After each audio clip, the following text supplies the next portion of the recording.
Hey everyone, welcome back to my channel. My name is Carly. This is a mostly knitting podcast. Sometimes we do talk about natural dyeing and sewing. Today we have a traditional knitting podcast and we have a lot to go through. I think I have about 6 finished objects. It's been a busy month full of knitting, so let's just get started right away.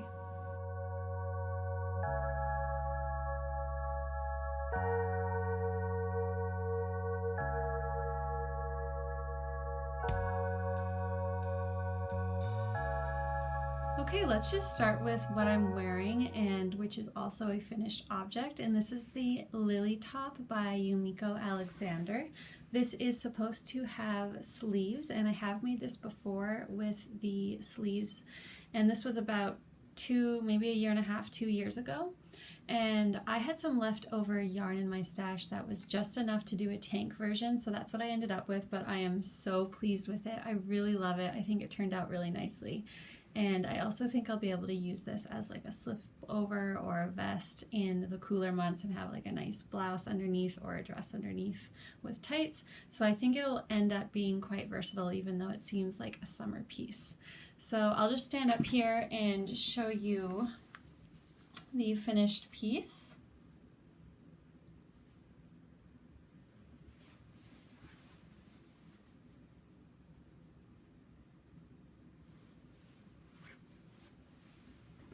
This has always been one of my favorite tops from my first version, and now this second version, it's way up there with one of my favorite things I've ever knit.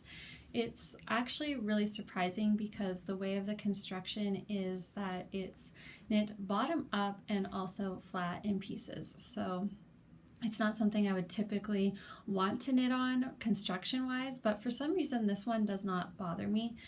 It's actually quite enjoyable. Every second round of knitting on the right side is the lace knitting, and then on the wrong side you're purling, but it doesn't seem too bad. I actually modified this a bit more than just omitting the sleeves in that I used a DK weight yarn, and I believe it calls for a worsted, and I went down a full millimeter in needle size just to accompany the thinner weight of yarn.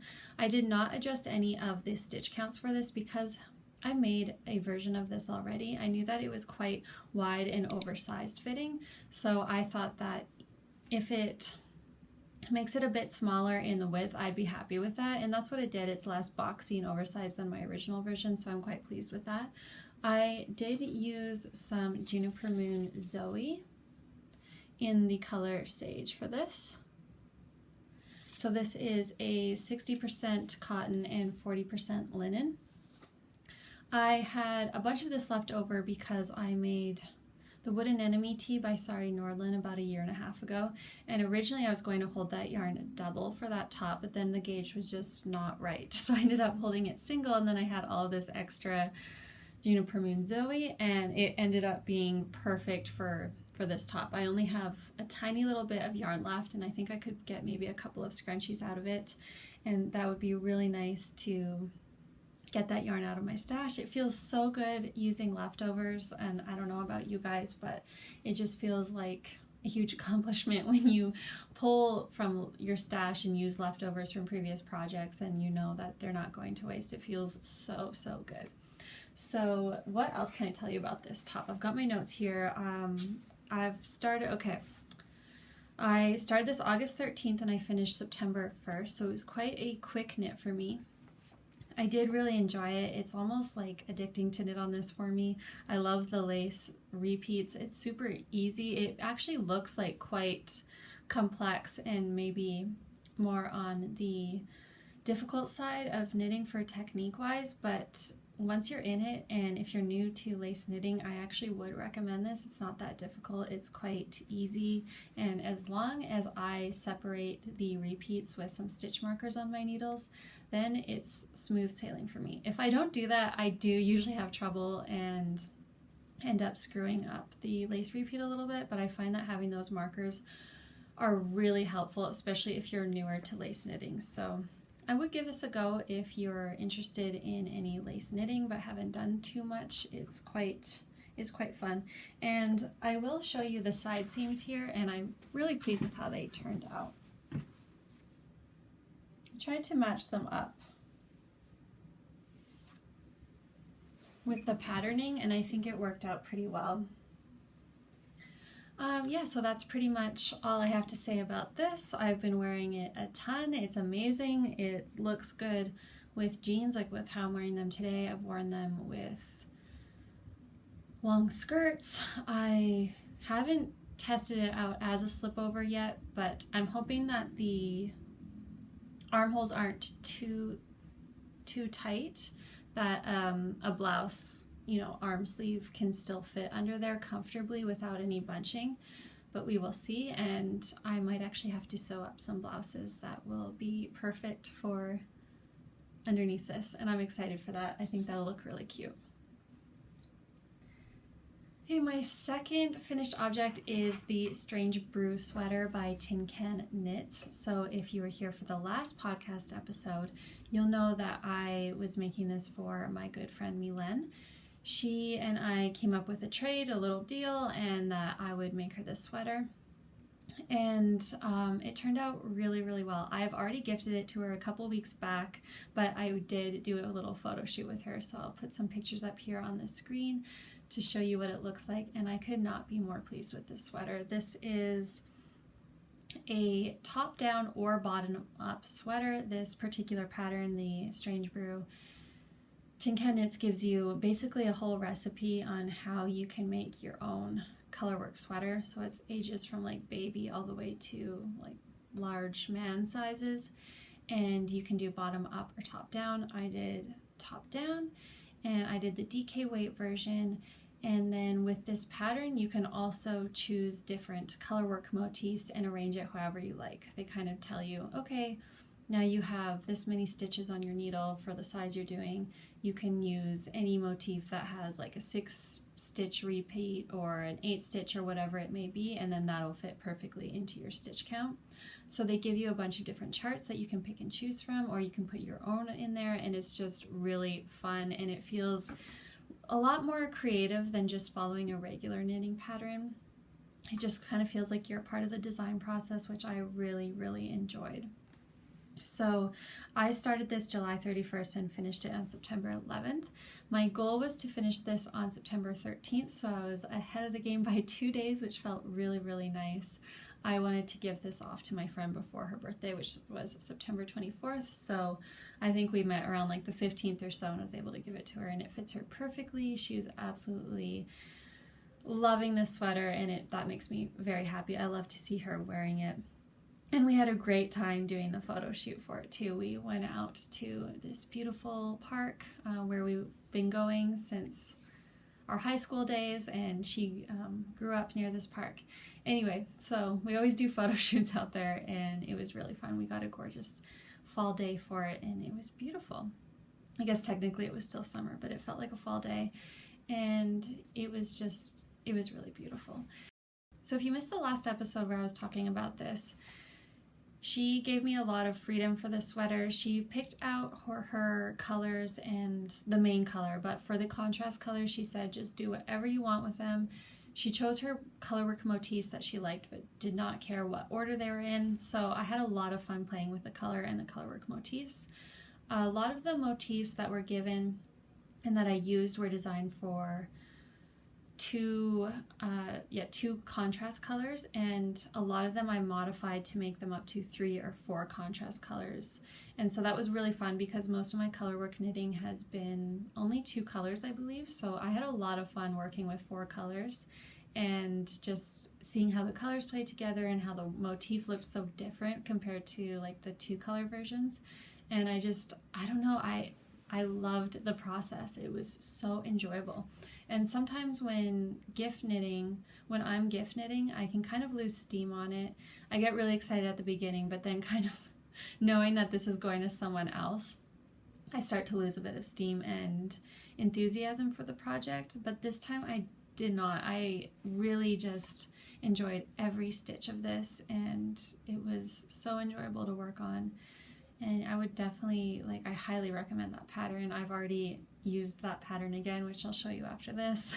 And it's just so versatile and amazing, and it's great if you kind of want to knit a sweater with your own design elements into it. This is like the go-to pattern, I would say, to do that. The yarn that I used for this was, which was it? Drops Charisma, and I am not sure which color was which, but I can tell you that it was color 1, 86, 52, 66, and 54. And we just had like that mustard color. There's a light pink, there's an off-white, a dark brown, and then a nice olivey green. So you should be able to figure out which one's which if you like the colors a lot and want to use them in a sweater. So that was a really fun project, one that I'm super, super proud of, and I'm just so happy that my friend loves it and she got a sweater that she's been dreaming of for a really long time. My third finished object is another strange Brew, but this one is actually a solid color version, no color work. So this is a solid color version. I did no color work whatsoever, and I actually did sizes 2 to 4, so it took no time at all.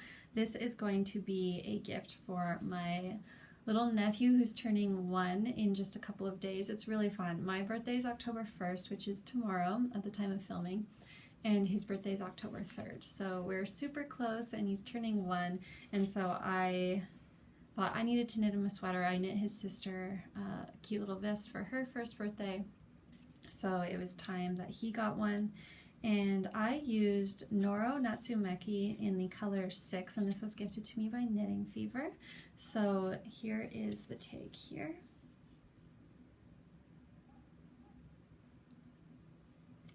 And I only have a little bit left from the ball here. And in this you get, it's a 150 gram ball and 480 meters. So you get quite a lot with one ball of yarn. And I was able to use just one ball for the sweater. Here it is. It is so, so cute. I did the top down version, DK weight, and just did no color work. And it's so cute. I love how it turned out. I can't wait to see my nephew in this. I did the sizes 2 to 4 because I thought he can grow into it and he can roll up the sleeves if he needs to and hopefully get some good wear out of it. But then after I finished this and then I saw him like the next day and I was like, oh my god, this might just fit him now. He's a very like tall, strong baby already.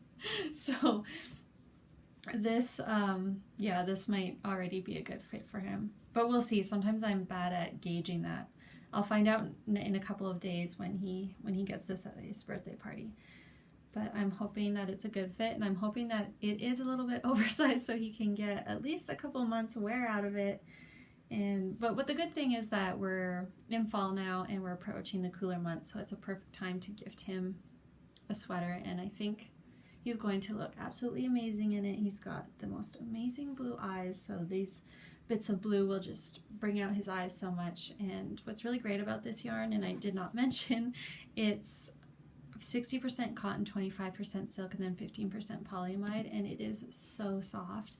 I don't think that well, I shouldn't say that because it's really different for everybody, but I feel like this would be a yarn that most people would be able to tolerate next to skin. It's super soft.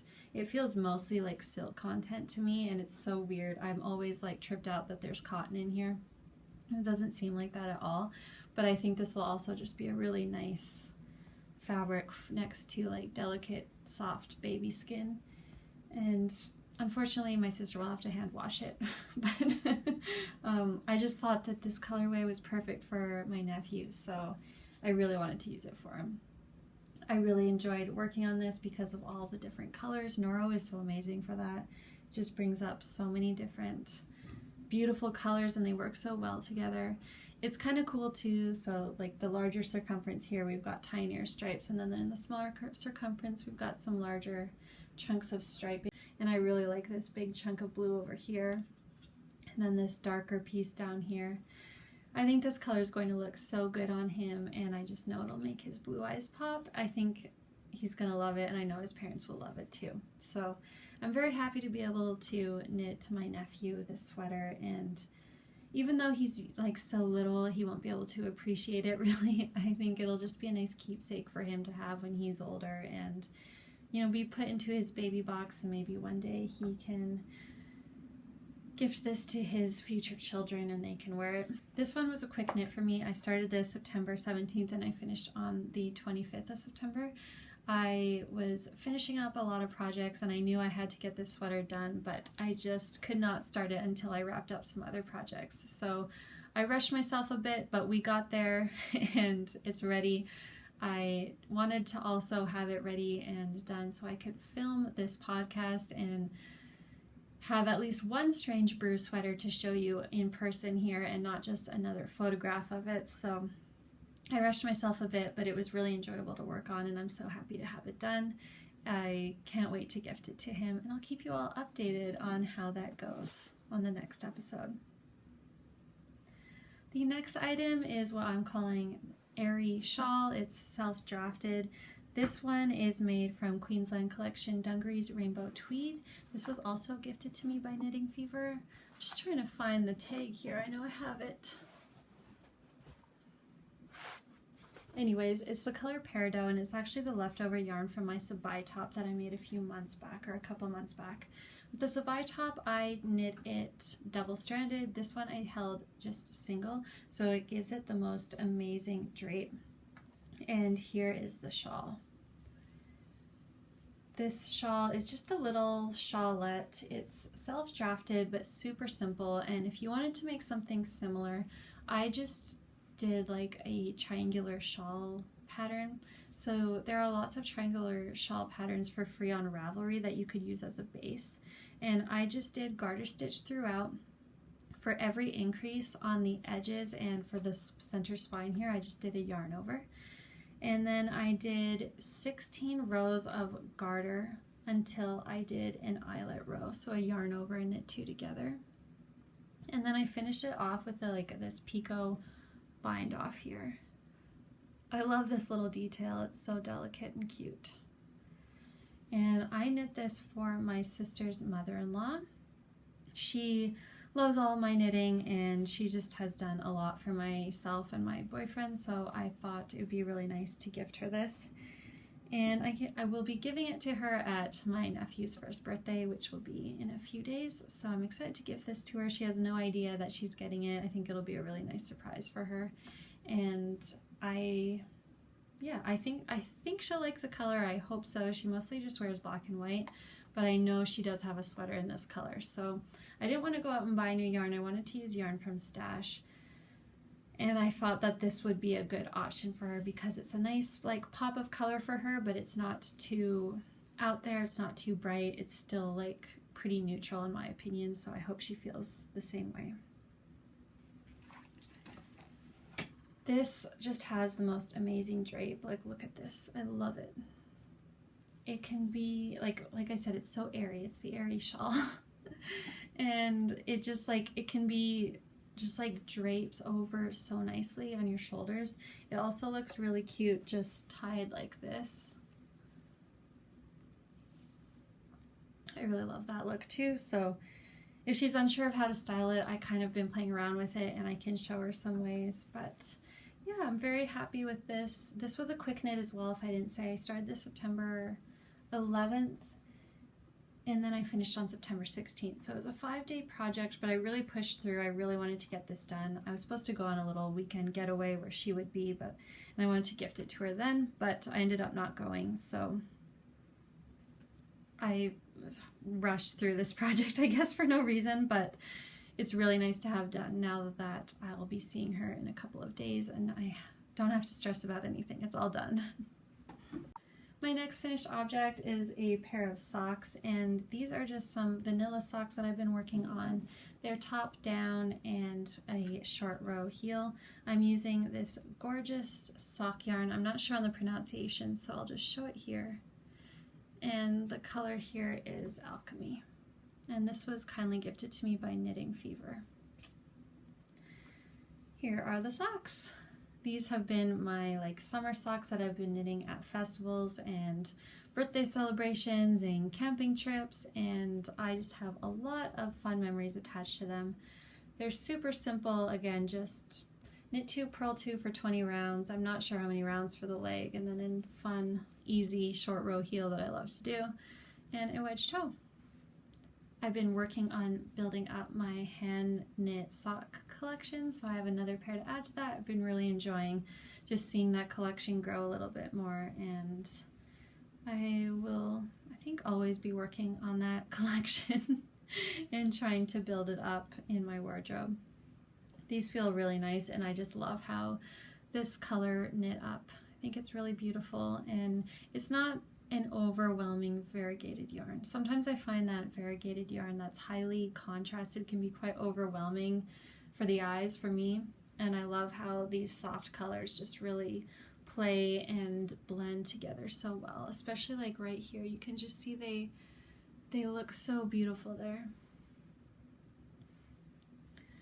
My next finished item is actually a kind of a matching piece, but it's using the same yarn, and it's this little Bohemian Scrunchie 1.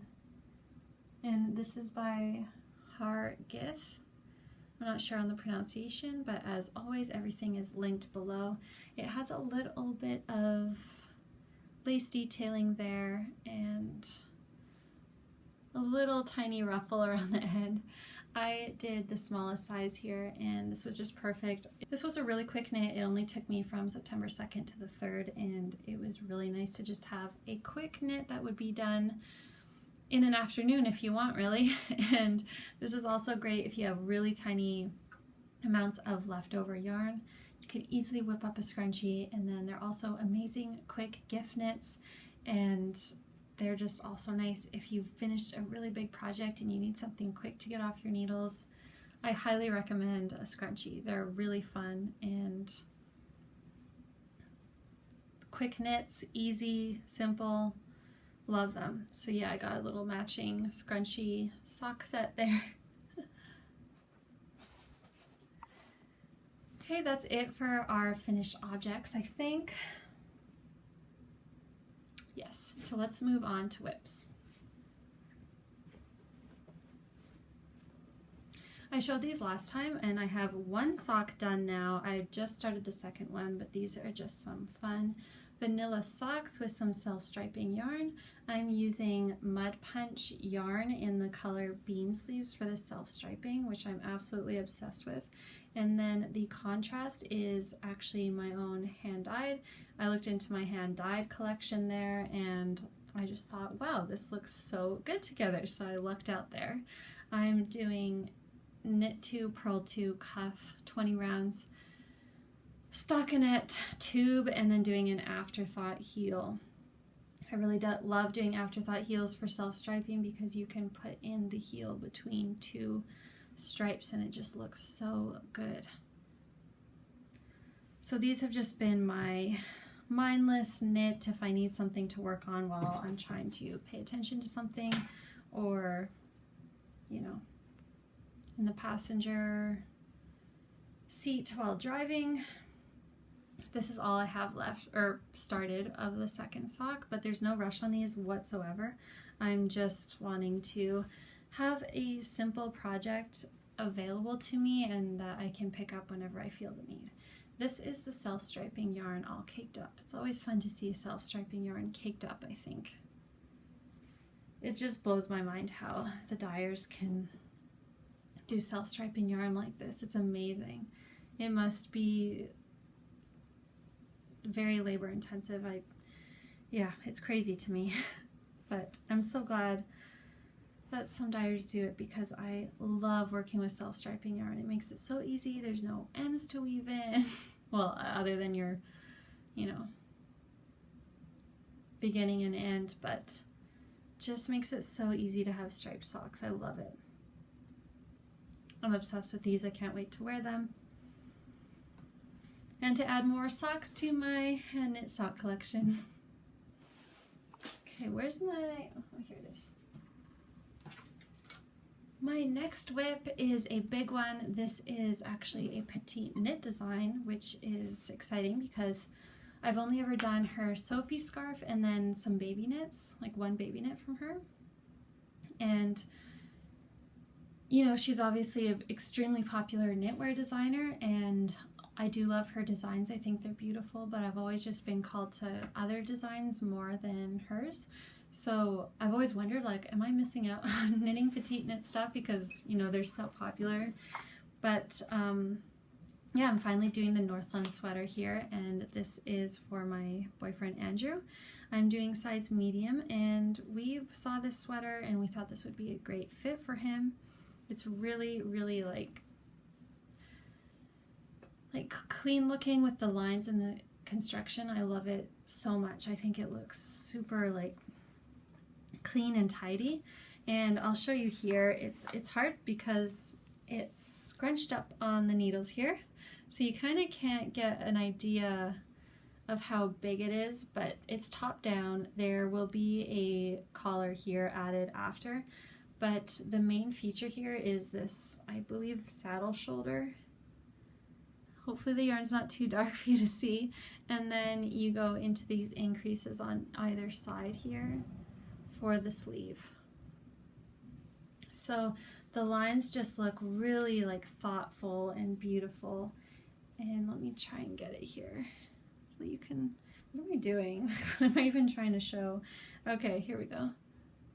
There's the sleeve that I'm holding up here. This is the shoulder up here. So I'm about 6 rows away for splitting for sleeves, just continuing doing some increases there for the raglan. And then I will get Andrew to try it on, just like to see if the raglan depth will be comfortable for him. And then if we're all good, then I'll split for sleeve, then I'm onto the body already. And I started this about 3 days ago, but this is a worsted weight yarn. And speaking of the yarn, so this color is just so beautiful. It's Fiddly Dye Works out of BC, Canada. The color Mia. It's 100% superwash merino, worsted weight, and it's just got beautiful tones of like plum, wine, and cherry. There's so much depth to this color. So I think it's working up really nicely. This is the back, and you can just see how the color's knitting up, and it's so, so gorgeous. He's so pleased with it. He's obsessed with the sweater, and I'm excited for the try on, and I hope that it all is looking good. Once I split for sleeves and start the body, I think I would like to just get the collar on. I never do that. I always wait till the very end, but just for fit wise, I know the collar will bring things in a bit, so I just want to, yeah, get that started. I think afterwards, maybe before I start the sleeves anyway, just because, I don't know. Anyways, it'll just be nice to get done. I do want to have this done by November 1st, and it's September 30th right now, so I don't know if that's a very ambitious goal, but I just want to have it done before November, because then I can start finishing up the gift knits that I want to do for Christmas. If I don't finish it, that's totally fine, but it would just be nice to kind of have this off my plate before I start gift knitting for Christmas again. But we'll see. I'm not going to get too stressed out about it. It has been very enjoyable. This yarn is very enjoyable to work with, so it's just been really nice, and I love being able to make him a sweater because I haven't made him one yet. I've made him a hat, one hat, a couple pairs of socks, and a vest. And the vest, like, I had no idea what I was doing back then. Like, I didn't gauge swatch. I didn't really pay attention to size. I was just like, he'd be maybe a medium, and it was like, it was way too small for him. So now, like, I gauge swatched, did all his measurements before, and everything should fit him if things go according to plan. But yeah, he needs something that will fit him properly this time around, and I'm very excited to be able to do that. That's all we have to talk about for knitting today.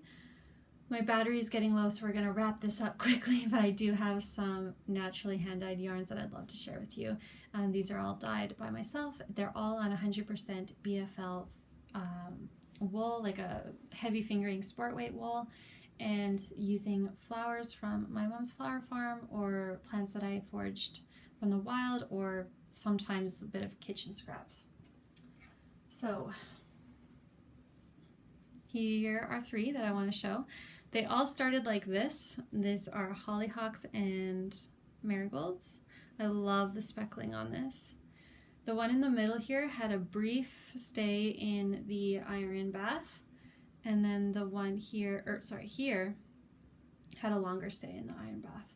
So it's just really cool to see how they start and how they progress and what iron does to them. I did a couple of these ones here, and you can just see like the speckling. Look at that.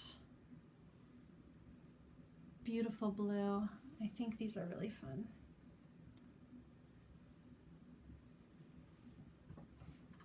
Here's a really cool one as well. It's really like earthy, reddish, pinky brown, and there's just very subtle, slight speckling in there.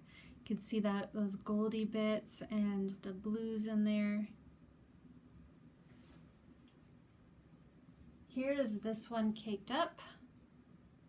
I'm going to do a sample piece for it soon. I'm not sure yet, but thinking socks or a hat. Here's one that I haven't skeined up yet. It still needs to be washed. I like to give it a 2-week rest after dyeing before I wash it again. And then once I wash it for the final time, I'll skein them up. But this is a really fun one. It's like strawberry lemonade, pink lemonade vibes in my eyes. I think that will knit up really pretty. And lastly, this isn't knitting related, it is sewing. I did a video on this, but in case you didn't see, I'm just going to show you really quickly. This is the Hawre jacket by Megan Nielsen. I did a patchwork quilted jacket using all of my naturally dyed scraps, and this is how it turned out. So yeah, my latest video was a whole like process video on how I did this and just taking you all along with me. Yeah, if you didn't watch it, you can just get a quick look at it here. And if you're interested in the process, you can check out that video. But yeah, I had all these scraps, I didn't know what to do with them, and I thought a patchwork jacket would be the perfect thing for it, and I'm really pleased with it. It's just something that I'm going to cherish forever, and I love it. I love it so much. Here's a really cool, where is it? Look at this on the sleeve. I love that so much. All right. Whoops. That's all we have to discuss today. Thank you so much for being here. If you like it, please consider liking or subscribing. We are very close to hitting 5,000 subscribers, and when we do, we'll have a really fun giveaway, and I'm so excited to share that all with you. A lovely viewer contributed to this, and I'll share more about it once we hit that milestone, but it'll be a gift from that viewer, and then also a little mini bundle of my hand-dyed yarns. So we have that to look forward to, and hopefully we'll hit that soon so we can do that giveaway. And yeah, I hope you all are having a great time knitting and making, whatever that may be, and I'll see you all here next time. Bye.